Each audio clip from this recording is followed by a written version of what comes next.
हम लोग रुबाइयाँ पढ़ेंगे। अब देखेंगे यहाँ ग्रीन बोर्ड पर लिखा हुआ है रुबाइयाँ फिराक गोरखपुरी।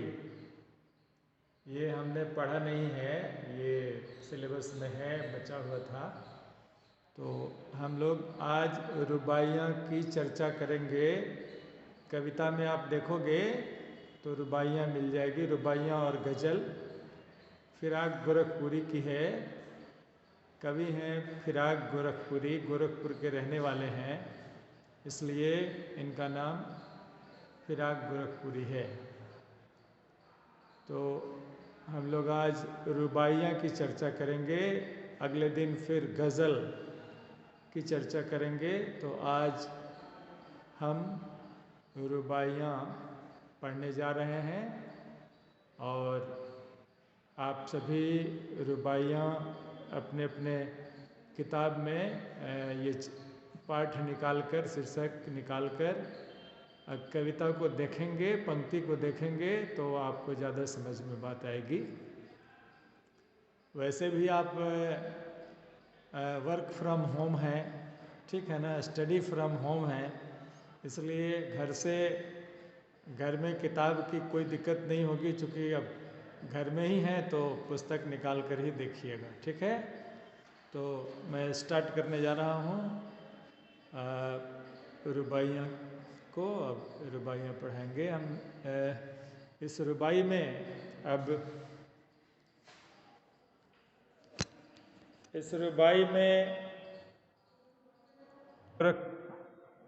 फिराक गोरखपुरी उर्दू शायर हैं।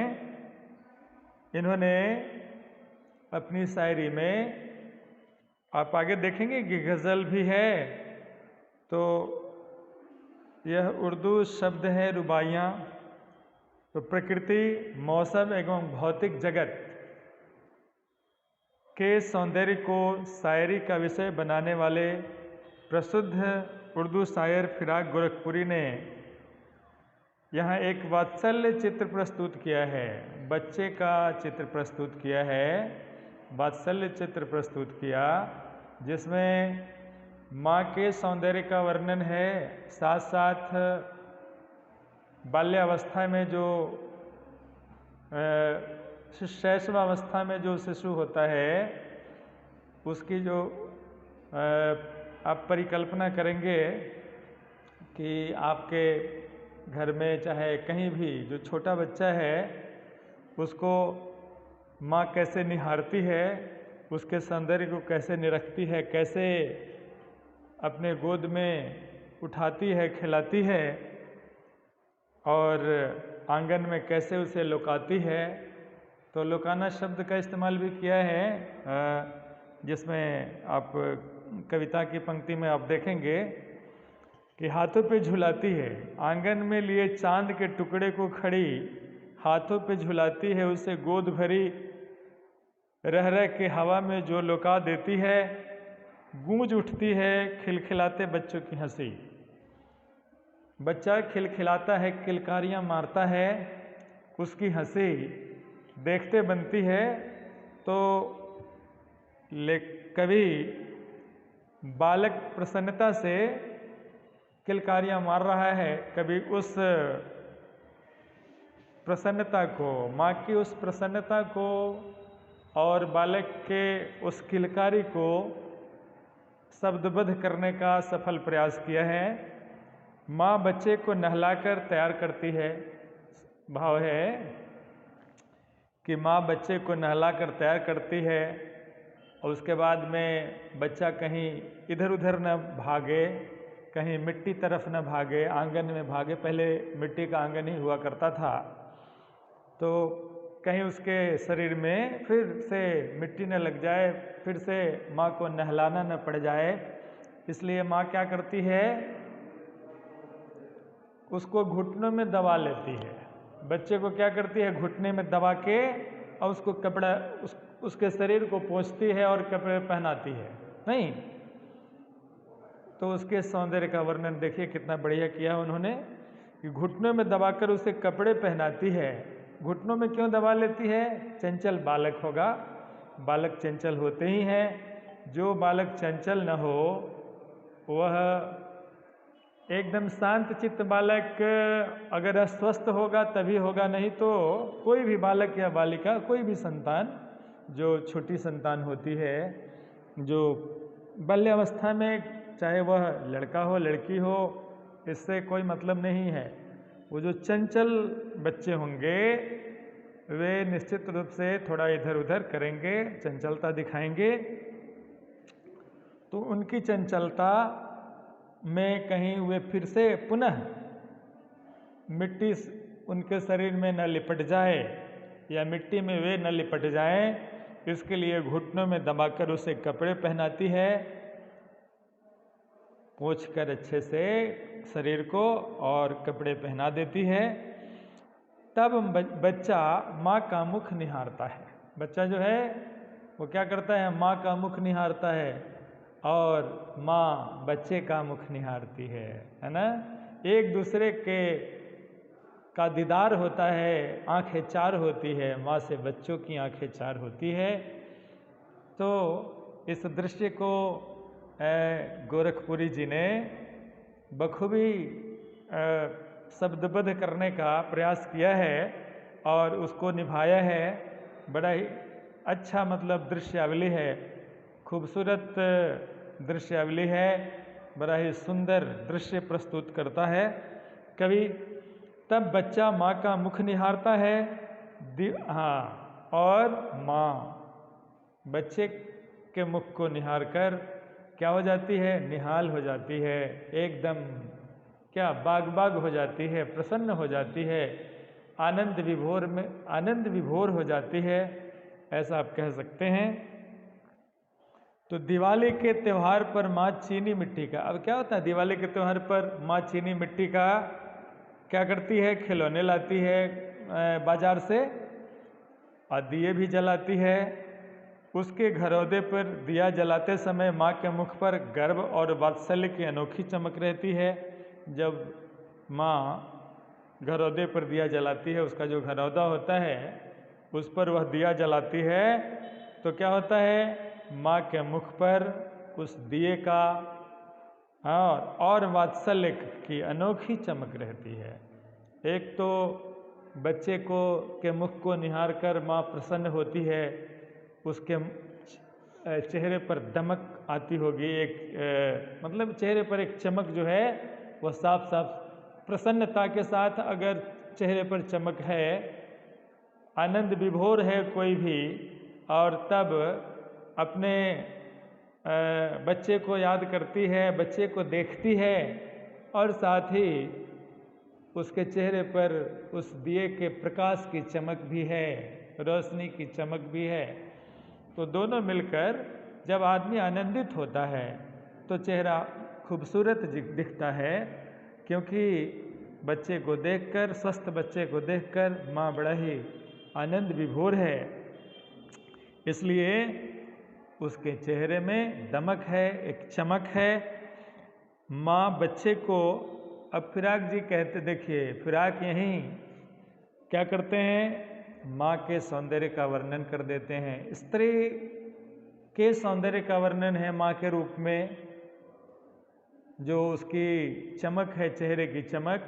तो एक तरफ माँ के रूप में स्त्री के सौंदर्य का चित्रण भी है, साथ ही वात्सल्य प्रेम ने, वात्सल्य रस की सरिता बह रही है, वात्सल्य रस देखी जा रही है, ठीक है ना।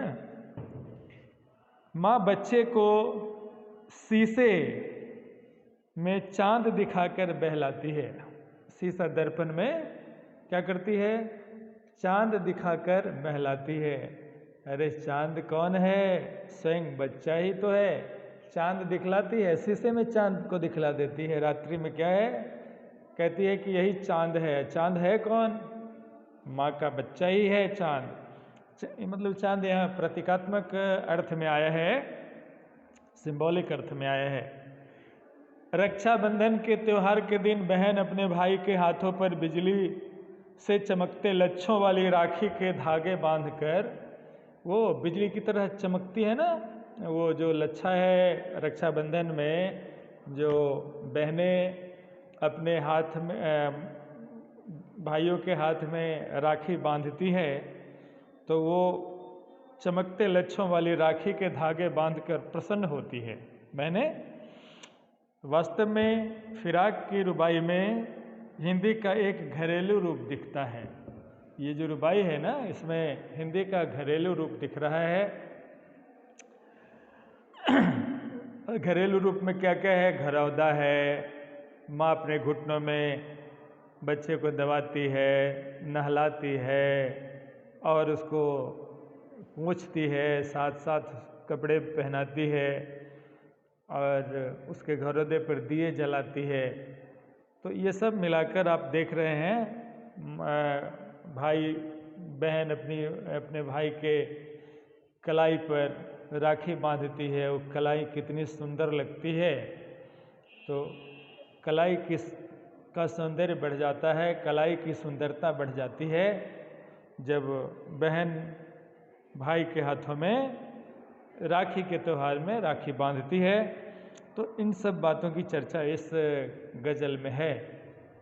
तो उनको लगता है अब 4 पार्टिसिपेंट सब भाग गया जी। और देखो अभी हमको याद ही नहीं था ये भी लेना, क्या नाम है, सॉरी,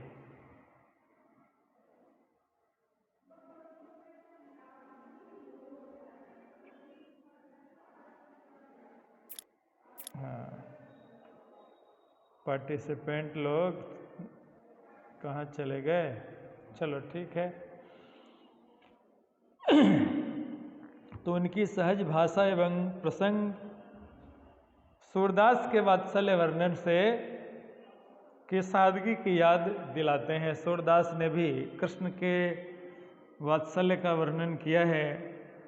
उस जिस घुटरू ने चलते रे नूतन मंडित मुख दधि लेप किए बेटा माधुरी।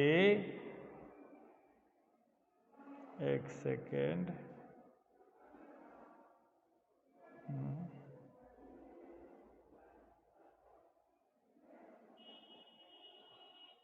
के गांव का मतलब ग्रामीण वातावरण के सौंदर्य को चित्रित करने का सफल प्रयास है।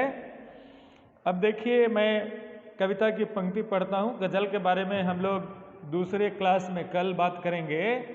अभी रुबाइयाँ ही पूरा हो जाए तो बहुत बड़ी बात है। आज रुबाइयाँ पूरा हो जाने चाहिए। आंगन में अब कविता की पंक्ति में पढ़ रहा हूँ, आप उसको सुनेंगे ठीक से। आंगन में लिए चांद के टुकड़े को खड़ी हाथों पे झुलाती है, उसे गोद भरी रह रह के हवा में जो लुका देती है। लुकाना मतलब वैसे उछालना, जैसे है ना, बच्चे को ऐसे कैसे उछालते हैं, फिर हाथ में ले लेते हैं, ऐसे उछालते हैं ना छोटे छोटे बच्चे को। माँ क्या करती है, ऐसे उछालती है ऐसे आंगन में और उसे फिर अपने हृदय से लगा लेती है। उसी सौंदर्य का वर्णन है बेटा। तो लुकाना, जैसे ये लुकाना शब्द तो लोक भाषा के शब्द है, इसलिए ऐसे ऐसे उछालते हैं और फिर ले लेते हैं ना, गिरने नहीं देते हैं उसको। माँ और गिरने देगी बच्चे को, भले ही दूसरा लोग उछाले और बच्चा हो सकता है कभी कभी हाथ से छिटक जाए, छूट जाए तो अलग बात है, नहीं तो कपड़ा पहना हुआ बच्चा छिटकेगा नहीं, न उछलेगा। तो इतना ही उछाला जाता है कि वो भी आनंदित हो जाए, प्रसन्नचित हो जाए और साथ में उसको पुनः माँ क्या करती है, हृदय से लगा लेती है, अपने गले से लगा लेती है और पकड़ लेती है, उसको पुचकारती, प्यार करती, दुलारती है ना। तो यही भाव यहाँ आया है। आंगन में लिए चांद के टुकड़े को खड़ी हाथों पे झुलाती है, उसे गोद भरी रह रह के हवा में जो लुका देती है। गूंज उठती है खिलखिलाते बच्चे की हंसी। तो फिराक कहते हैं कि एक माँ अपने चांद के टुकड़े जैसे सुंदर बच्चे को लिए हुए घर के आंगन में खड़ी है। वह कभी बच्चे को अपने हाथों में झुलाती है वह कभी बच्चे को अपने हाथों में झुलाती है तो कभी हवा में उछाल देती है। उछालती है ना हवा में, लुकाना, जिसको मैंने लुकाना कहा। मैंने क्या कहा, इसमें रुबाई में है वह पंक्ति। और पुनः थाम लेती है उसको। ऐसा नहीं कि उछालती है और हाथ अलग कर लेती है, ऐसा माँ नहीं कर सकती। माँ का जो वो हृदय का टुकड़ा होता है, माँ के हृदय का टुकड़ा, कोई भी बच्चा हो वह माँ के हृदय का टुकड़ा है। ठीक है ना। आप समझ सकते हैं, इमेजिन कर सकते हैं कि वो कैसे माँ के कलेजे का टुकड़ा होता है। अपनी अपनी माँ, बचपन से जो माँ ने प्यार किया है आपको या किसी को भी, सबको माँ प्यार करती है। माताएं, भारतीय माता ऐसी होती है बेटा, भारतीय माँ या संसार की माँ, कहीं की माँ, आखिर माँ माँ ही होती है। माँ के समान निश्चल प्रेम करने वाला इस संसार में कोई नहीं होता। माँ का स्थान तो ईश्वर के से भी हमको लगता है आगे होना चाहिए। नहीं, माँ का स्थान कोई ले ही नहीं सकता। वैसा निश्चल प्रेम, निश्चल प्यार करने वाला, दुलार करने वाला इस संसार में अन्यत्र खोज कर देख लीजिएगा, नहीं मिलेगा, सवाल ही नहीं है। तो और जगह जो प्यार है, प्रेम है बेटा, उसमें स्वार्थ की खुशबू आती है, स्वार्थ की बदबू आती है, जो कह लीजिए गंध आती है। लेकिन माँ के प्यार में कोई स्वार्थ की कोई स्वार्थ की गंध नहीं आती। निस्वार्थ प्रेम, निश्चल प्रेम, कोई छल कपट कुछ भी नहीं। तो उस माँ को जो दुखाता है, पता न उसे स्वर्ग में, नरक में भी जगह मिलने वाला नहीं। ठीक है ना।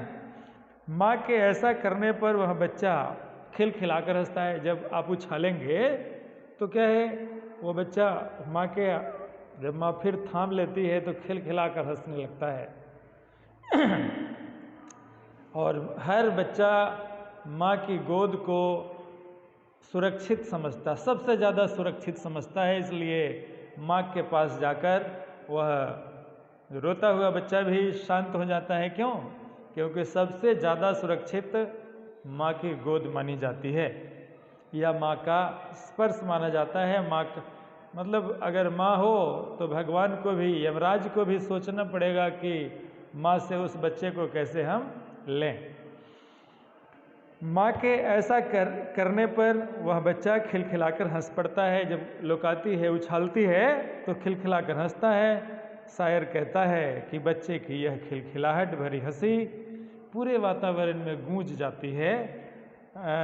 वातावरण, जो आसपास का वातावरण होता है, वो पूरे वातावरण में माँ की वह हंसी, वह खिलखिलाहट बच्चे की खिलखिलाहट के साथ गूंजती है। वास्तव में इन पंक्तियों में एक माँ के वात्सल्य भाव और उसकी ममता से पुलकित शिशु के माध्यम से फिराक ने सहज स्नेह से उत्पन्न नैसर्गिक सौंदर्य का चित्रण किया है। नैसर्गिक सौंदर्य का चित्रण किया है। कहीं भी उसमें छल कपट, प्रपंच, धोखाधड़ी का नामो निशान नहीं है। नैसर्गिक प्रेम है, मतलब नैसर्गिक अलौकिक प्रेम है, अलौकिक सौंदर्य है। उसमें भौतिकता का कहीं कोई नामो निशान नहीं है बेटा। कोई भौतिक इच्छा है ही नहीं। वो निश्चल प्रेम जो है माँ का, और उसकी जो खिलखिलाहट है बच्चे की, उसमें वातावरण, पूरा वातावरण जो है वह गूंज उठता है। उसमें नैसर्गिक प्रेम है, प्राकृतिक प्रेम है। इसीलिए प्रकृति की बात की गई है, मौसम, प्रकृति इत्यादि। माँ द्वारा बच्चे को चांद का टुकड़ा और खिलखिलाते हुए चित्रित करने में माँ के रूप में जीवन की पूर्णता प्राप्त करते स्त्री जीवन, और मैंने पहले ही कह दिया कि स्त्री जीवन और बच्चे के सौंदर्य का, स्त्री जीवन के सौंदर्य और बच्चे जो किलकारियाँ मारते हैं माँ की गोद में, उछालते उछलते हुए माँ की गोद में, या माँ से प्यार पाते हुए किलकारियाँ जो मारते हैं, उसमें स्त्री मनोविज्ञान तो है ही। स्त्री मनोविज्ञान क्या है, नारी मनोविज्ञान क्या है? तो नारी मनोविज्ञान जो वात्सल्य प्रेम से उद्वेलित होता है, उस विज्ञान की बात की गई है।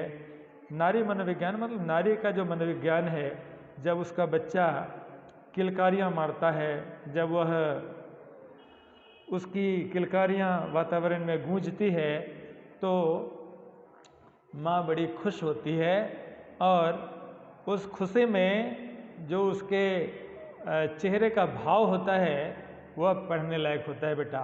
तो फिराक ने उसी चेहरे के भाव को, उस चेहरे के निश्चल प्रेम और जो उसका सौंदर्य निखर कर सामने आता है, प्रसन्न जब होती है तो उसका जो सौंदर्य निखर कर सामने आता है चेहरे का, उसको अभिव्यक्ति प्रदान करने का सफल प्रयास किया गया है कवि के द्वारा। उसे अभिव्यक्त करने का सफल प्रयास किया है कवि ने। तो बाल्यकालिक शिशु सौंदर्य को दिखाना ही शायर का उद्देश्य है, और माँ के सौंदर्य को दिखाना भी किसका उद्देश्य है? कवि का उद्देश्य है। तो यहाँ वात्सल्य रस की सहज अभिव्यक्ति हुई है। वात्सल्य की मैंने कहा, या आप पहले ही सुन चुके हैं कि वात्सल्य में, वात्सल्य रस के धनी कौन है? सूरदास जी। सूरदास ने जिस वात्सल्य का वर्णन किया है, घुटरुनी चलत रे नूतन मंडित मुख दधि लेप किए, उसकी ओर कहीं न कहीं इशारा है कि फिराक ने अपनी रुबाई में थोड़ा अलग अंदाज में वात्सल्य के भाव को चित्रित करने का प्रयास किया है। तो इस रुबाई में माँ के विशेष क्या है, काव्य सौंदर्य क्या है इस पंक्ति का, आप देखेंगे कि इस रुबाई में माँ के वात्सल्य एवं उसके बच्चे के प्रति सहज स्नेह स्वाभाविक रूप से प्रस्फुटित हुए हैं। लोक भाषा एवं उर्दू के मिश्रण से, लोक भाषा है लुका देना, लुकाना क्या है? लुकाना लोक भाषा का प्रयोग है। ये उछालना को लुकाना है यहाँ कहा गया है। तो लोक भाषा एवं उर्दू के मिश्रण से बनी भाषा एक नवीन भाव बोध को प्रस्तावित करती है। लुका देना, मैंने कहा कि लुका देना जो शब्द है वह लोक भाषा का शब्द है, और उर्दू शब्द का तो है ही इस्तेमाल है। गज़ल और रुबाइयाँ हैं तो निश्चित रूप से उर्दू शब्दों का बाहुल्य है, और पूरा लोक जीवन जो है ना, ये प्रतिबिंबित होता है लुका देना शब्द के माध्यम से। अब छंद, रुबाई छंद है एक प्रकार का, काव्यांश का जो छंद, उर्दू का प्रसिद्ध छंद है रुबाई। तो छंद का नाम है, जैसे दोहा, सोरठा, रोला, चौपाई छंदों को आप जानते हैं। सोरठा छंद में, रोला छंद में, सवैया कवित्व छंदों में आपने पढ़ाई की है, कविता पढ़ी है। उसी तरह से रुबाई एक प्रकार का छंद है। कभी कभी पूछता है तो पूछ सकता है कि रुबाई क्या है, ठीक है। तो रुबाई एक प्रकार का उर्दू क्या है? उर्दू का प्रसिद्ध छंद है जिसका वर्णन किया गया है यहाँ। तो वर्णन बिंब प्रधान है, और खिलखिलाती हंसी श्रव्य बिंब का वर्णन करती है, निर्माण करती है। श्रव्य बिंब, सुनना, खिलखिलाना तो कोई सुनेगा ही ना, तो श्रव्य मतलब सुनना। दृश्य श्रव्य आप जानते होंगे। अच्छा 10 मिनट और बाकी है, तो आगे हम लोग देखते हैं बेटा। अगली पंक्ति है, नहला के छल के निर्मल जल से उलझे हुए गेसुओं में कंघी करके किस प्यार से देखता है बच्चा मुँह को, जब घुटनियों में लेके है पहनाती कपड़े। ये बात मैं कह चुका हूँ। नहला के छल के निर्मल जल से, निर्मल जल से, स्वच्छ जल से माँ अपने बच्चे को नहला देती है। नहला के छल के निर्मल जल से, मतलब छलकता हुआ जो निर्मल जल है, कठौती में या जहाँ भी, बाल्टी में, जहाँ भी, वो टब में माँ अपने बच्चे को क्या करती है, रख देती है, उसको निर्मल जल में, स्वच्छ जल में नहलाती है। जब नहला देती है निर्मल जल से, तो बालक नहाकर बड़ा खुश होता है। आप छोटे बालक को देखेंगे कि वह छलके निर्मल जल से नहलाकर बड़ा खुश होता है, जल से निकलना नहीं चाहता। उलझे हुए गेसुओं में कंघी करके, हाँ, उलझे हुए गेसु नहला के छलके निर्मल जल से उलझे हुए गेसुओं में, गेसुओं मतलब बाल होता है ना, बड़े बड़े बाल होते हैं, छोटे छोटे बच्चे के बाल काटे नहीं जाते, जब तक काटे नहीं जाते भारतीय परंपरा में, तब तक उसके बाल बढ़ते रहते हैं उलझे हुए। वह जब नहाता है बच्चा तो बाल उलझ जाते हैं, आपको पता ही होगा। हम आप नहाते हैं तो बाल उलझते हैं, मेरे पास तो बाल है ही नहीं, उलझेगा क्या। खैर, उलझे हुए गेसुओं में कंघी करके किस प्यार से देखता है बच्चा मुँह को, जब घुटनियों में लेके है पिन्हाती कपड़े। अब देखिए, छलके जल से, निर्मल जल से उसे नहलाती है और उसके गेसुओं को, बाल को कंघी करके सीधा करती है, उसको बाल को झाड़ती है कंघी से। उलझे हुए गेसुओं में कंघी करके किस प्यार से देखता है बच्चा मुँह को, जब वो घुटनियों में पकड़ के उसके बाल को जब अच्छा से झाड़ देती है तो, और दर्पण दिखाती है, तो बच्चा बड़ा खुश होता है। देख, और दिखाती है कि देख यही चांद है। बच्चों को क्या पता कि चांद किसको कहते हैं, उसी बच्चे को ही दिखा देती है कि तुम यही चांद है, मतलब माँ के लिए वो तो चांद का टुकड़ा है ना।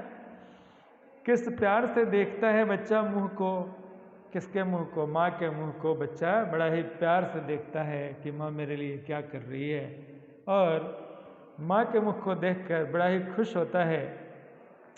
जब घुटनियों में लेके हैं पिन्हाती कपड़े, हाँ, और अपने घुटनों में उसको जकड़ के, घुटनों में पकड़ के, और उसे, उसके शरीर को पोंछ पाछ कर और तब कपड़े पहना देती है, स्वच्छ कपड़े पहनाती है। तब बच्चा जो है अपने माँ के मुख को देखकर बड़ा खुश होता है। तो यह संदर्भ है इसकी बड़ा ही काव्य सौंदर्य को आप देख सकते हैं। इसमें कवि ने लोक भाषा में प्रचलित शब्दों को विशेष अर्थ के साथ काव्यांश में रखा है। देखिए, इसमें गेसुओं में कंघी करके किस प्यार से देखता है बच्चा मुँह को, घुटनियों में लेके पिन्हाती कपड़े, पिन्हाती, पहनाती नहीं है, पिन्हाती है, ये लोक भाषा का शब्द है। अब आप देखिए इसका सौंदर्य क्या है। तो अर्थ के साथ काव्यांश में रखा है और घुटनियों, कंघी इत्यादि जन भाषा शब्द का इस्तेमाल किया है, इसलिए बोलचाल की सामान्य भाषा के कारण इसमें सौंदर्य आ गया है। कवि ने उर्दू के रुबाई छंद का प्रयोग किया है, ये तो आप सब जगह लिखेंगे, रुबाई छंद है, उर्दू का रुबाई छंद। इसमें 4 पंक्तियाँ होती है, पहली, दूसरी तथा चौथी पंक्ति तुकांत होती है, पहली, दूसरी तथा चौथी। जैसे देखो, नहला के छलके निर्मल जल से, उलझे हुए गेसुओं में कंघी करके, है ना, किस, पहली, दूसरी और चौथी, हाँ, तीसरी पंक्ति है, किस प्यार से देखता है बच्चा मुंह को, तो ये नहीं है, लास्ट वाला सब ए की मात्रा वाला लास्ट में, जल से, करके, कपड़े, लास्ट में देखिए, तो तुकांत शब्दों का पहली, दूसरी और चौथी पंक्ति तुकांत होती है। अब देखिए लास्ट 4 पंक्ति और है। दिवाली की शाम घर पुते और सजे, चीनी के खिलौने जगमगाते लावे, वो रूपवती मुखड़े पे एक नर्म दमक बच्चे के घरौदे में जलाती है दिए। दिवाली का समय है, दिवाली में दिए जलाए जाते हैं। शाम घर पुते हुए होते हैं, लिपे पुते, यही हिंदी वही क्या नाम है, लोक भाषा, जन भाषा, सामान्य भाषा का प्रयोग है। अब देख रहे हैं दिवाली की शाम घर पुते और सजे, चीनी के खिलौने जगमगाते। चीनी मिट्टी का जो खिलौना है उससे चीनी के खिलौने, चीनी का खिलौना भी होता है अलग अलग बना हुआ, घर जगमगा रहे होते हैं और चीनी के खिलौने जगमगाते। लावे जगमगाते हुए लावे को वो रूपवती मुखरे पे एक नर्म दमक, रूपवती जो मुखरा है मतलब माँ का जो रूपवती मुखरा है उस पर एक नर्म दमक दिखाई देती है, एक चमक दिखाई देती है। बेटा क्यों चमक दिखाई देती है? वह बड़ा ही खुश रहती है, अपने बच्चे को देख देख कर प्रसन्न होती रहती है कि मेरा बच्चा किलकारियाँ मार रहा है, आंगन में खेल रहा है, आकर झांक रहा है, कभी उसके इर्द गिर्द चक्कर लगा रहा है, तो माँ खुश होती है। कभी उसके पीछे आता है बच्चा, कभी दिया के पास आता है, उसके चेहरे को देखकर माँ का चेहरा दमक उठता है, माँ का चेहरा चमक उठता है। माँ एक तो दिए के सौंदर्य का, दिए के रोशनी की चमक है चेहरे पर, साथ खुशी है, वात्सल्य प्रेम की खुशी, यह नैसर्गिक खुशी है, उसमें अलौकिक खुशी है, कहीं भी उसमें लेश मात्र भी छल कपट प्रपंच स्वार्थ का नामो लेश मात्र भी नहीं है, नामो निशान भी नहीं है। तो इसलिए इसको हम नैसर्गिक आनंद मान लें तो कोई अतिशयोक्ति नहीं होगी। वो रूपवती मुखरे पे एक नर्म दमक बच्चे, टाइम एक साथ, अच्छा, बच्चे के घरौदे में जलाती है दिए। अब बच्चे के घरौदे में जब दिए जलाती है तो उसके चेहरे पर नर्म नर्म दमक, मतलब एक दमक दिखाई पड़ती है, एक चमक दिखाई पड़ती है, जो क्या है, अद्भुत सौंदर्य की छटा इन पंक्तियों में दर्शनीय है बेटा। और आगे हम देखेंगे कि काव्य सौंदर्य क्या है इन पंक्तियों का। तो काव्यांश में दिवाली की जगमगाती साज सज्जा, साफ सफाई, रंग से पुते घर, मिट्टी के खिलौने, दियों का जलाना, ये सभी दीपावली में पारंपरिक पर्व एवं लोक जीवन के उल्लास को पाठक के सम्मुख दृश्य की भांति उपस्थित कर देते हैं। यहाँ माँ को रूपवती एवं मुखड़े पर लिए नर्म दमक कहने में शायर स्त्री सौंदर्य तथा वात्सल्य सौंदर्य भाव दोनों को एक साथ सम्मिलित रूप में प्रकट करके सौंदर्य में अप्रत्याशित एवं अनुपम वृद्धि कर देता है। तो रुबाई में दृश्य बिंबों की प्रधानता है, जैसे रंग रोगन लिए घर, चीनी के जगमगाते खिलौने, रूप सौंदर्य युक्त चेहरे पर कोमलता की मधुर आभा, घरौदे में दिए का जलना आदि। और उर्दू भाषा का प्रयोग है ही, लोक भाषा और उर्दू भाषा का प्रयोग है। पूरी रुबाई में एक मात्रा की ज़्यादा से ज़्यादा बहुतायत ए मात्रा है। मैं समझता हूँ कि एक क्वेश्चन आपके लिए मैं देता हूँ, थोड़ा सा बच गया, अब टाइम है नहीं, थोड़ा सा बच रहा है, 1:10 होने वाला है। अब इसको मैं विराम की ओर ले जा रहा हूँ, थोड़ा सा इसमें बचा है तो, लेकिन फिर भी एक प्रश्न आपको मैं देना चाहता हूँ। एक प्रश्न का उत्तर आप लिख कर रखेंगे। एक प्रश्न, प्रस्तुत रुबाई के प्रतिपाद्य विषय को लिखिए।